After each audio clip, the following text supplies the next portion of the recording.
Hello everyone. In this fourth episode of a 9-part series dedicated to atmospheric perspective in compositing in Blender 4.1, we will implement the first of the effects in this series, distance blur.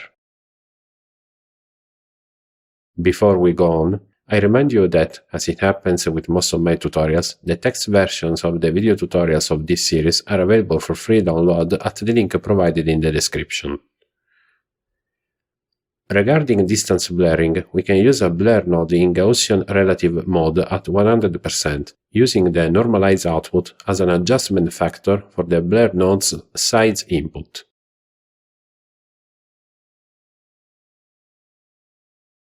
Indeed, we want more blur in the distance, so the mask should be whiter where elements are farther away.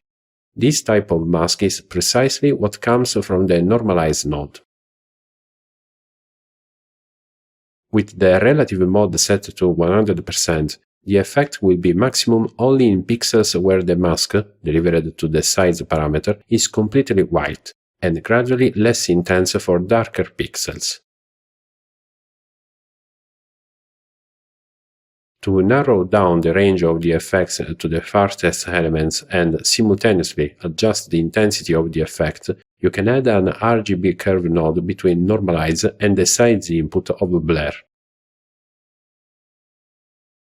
Let's adjust the C-curve of the RGB curves, particularly by introducing a control point and moving it towards the bottom right corner of the graph, to assess the effects on the original rendering.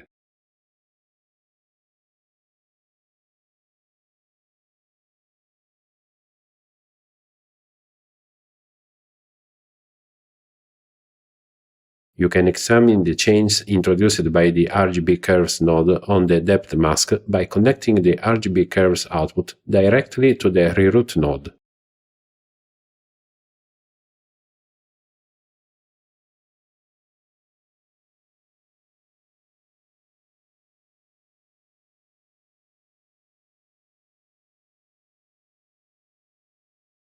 Then adjust the curve until you achieve a result that satisfies you.